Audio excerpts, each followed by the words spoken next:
Jared Falk, and in this video, I'm going to teach you how I count 32nd notes. Now, hopefully you've watched the how to count quarter notes, eighth notes, and 16th notes videos, because we're going to be referencing back to those note values to help us to count 32nd notes. All right, so just look at exercise number 1. Now, I've written 4 groups of 32nd notes. Now, in each group of 32nd notes, there are 8 notes. Now, just like quarter notes, we got a 1, 2, 3, 4. Okay, so for every quarter note, we play 8 32nd notes. All right? For every 2 eighth notes, we play 8 32nd notes.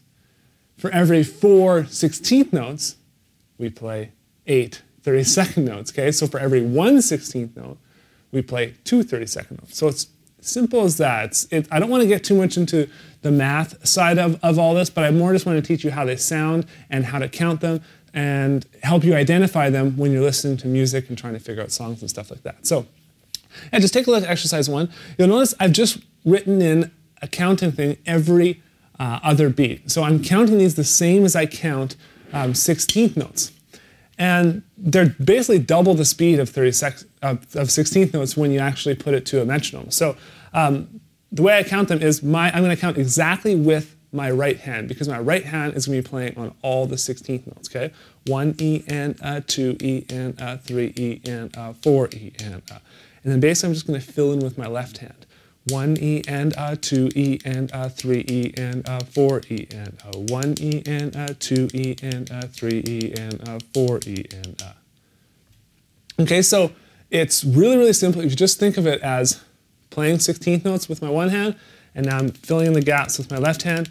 Now you're playing 32nd notes. Now, if you slow down the metronome to like 30 beats per minute, they're going to feel like 16th notes, or even like 8th notes if you go slow enough. But we're going to keep it consistent at 70 beats per minute, and I'm going to show you how this sounds played along with a click. Now just watch my right hand. My right hand is going to be going on all those 16th notes, and try to count along with it. Just count along 1 E and 2 E and 3 E and 4 E. Here we go.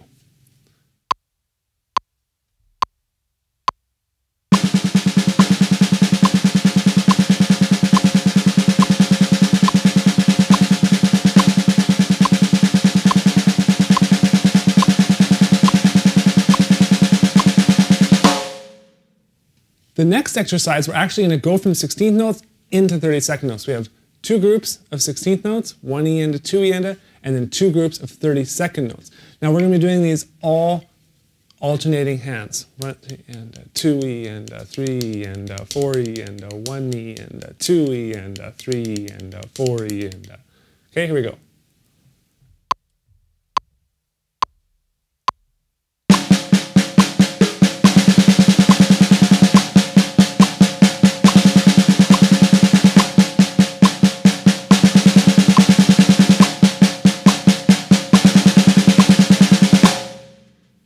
So once you just understand that 32nd notes are just double the speed of 16th notes, they actually are really, really easy to do and really, really easy to incorporate into your drumming.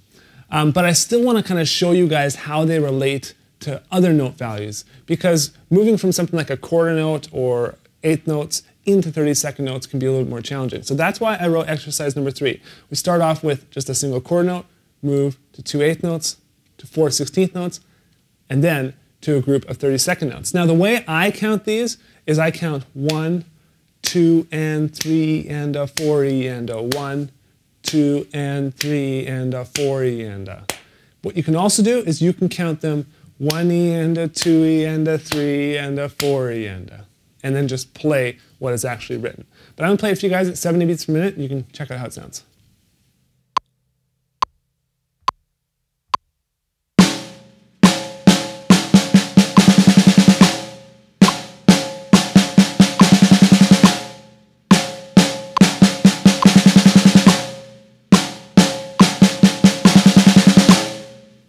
Number 4 is created to give you a good example of how I like to use 32nd notes around the kit. You'll notice I don't do a lot of just constant, fast, crazy rolls like that. And so I kind of throw them in and add them to my 16th note fills to kind of add a little bit more dimension, a little bit more dynamics, a little bit more fluidity around the kit. And I just think it all They work really, really well when you incorporate them this way. So we basically start with a group of 4 30-second notes. Now that is only half of a beat, right? Because we'll know that for 4 30-second notes, there's only 1/8 note, or is only 2 16th notes, and it's not even a full quarter note, it's only half of a quarter note, which is an 1/8 note. So we got a group of 4 30-second notes and then 2 16th notes, and that closes that one count. And we're basically just kind of throwing this pattern in there in many different ways. So we've got a group of 4 30-second notes, 2 16th notes, then 2 16th notes, 4 30-second notes, 2 16th notes, 4 30-second notes, and then 2 16th notes, 4 30-second notes. And then when the pattern kind of comes around, you'll notice there you'll have to play 8 30-second notes in a row. So let me stop talking about it because I'm probably just confusing you, and I apologize if I am. But I'm just going to play it for you guys with a metronome, and you can hear how it sounds in context.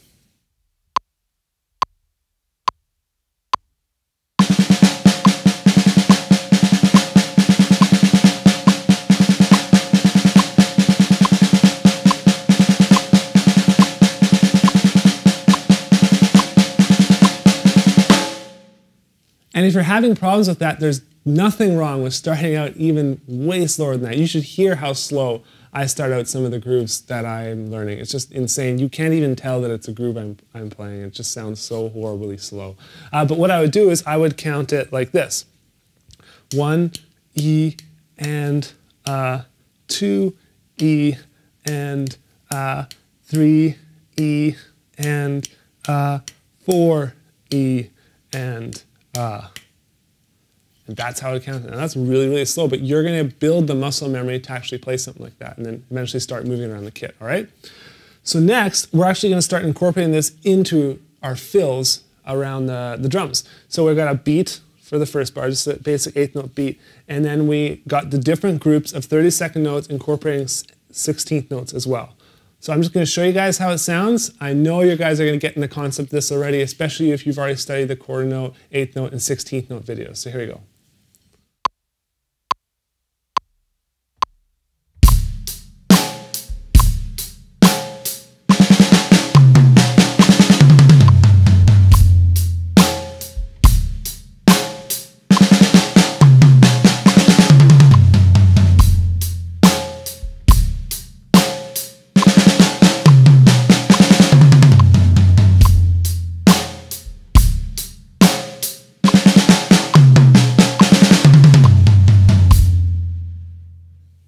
For the 6th and final exercise, we're actually going to be adding in some rests into our groupings of 8 30-second notes. So I haven't actually added in any 30-second note rests just because it's not something I've seen a lot of, and I didn't really think it was necessary at this point. So what I've done is I've added in just 8th note rests, which is going to bring our groups of 30-second notes down to just 4 notes. All right, so this fill is going to feel somewhat spacious in between, but then it's going to have quick bursts. So let me show you exactly how it sounds.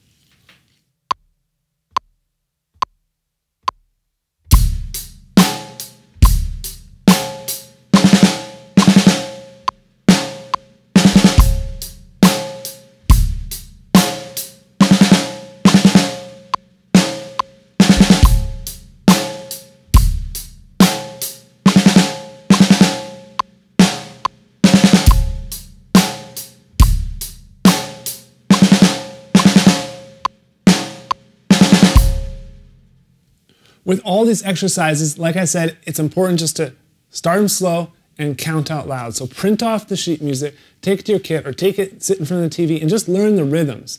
And I've said it in all the other videos, but if you start out with this foundation of knowing the note values, it's going to be way easier for you to learn certain things, like more complex rhythms in Latin and jazz, and it's going to be easy for you to pick up songs and learn fills in songs. I know a lot of people are saying, I need to know this fill at the 1 minute and 15 mark in this song. And it's just like, well, all you need to know is the note values. And you need to know how to decipher them and then transfer that onto the kit. And you guys can do it. Some of the students that you're sending me videos and stuff, is just insane what you guys are doing. I know you can do it if you put the time in. So keep practicing, keep working hard, and I'll see you guys in the next video.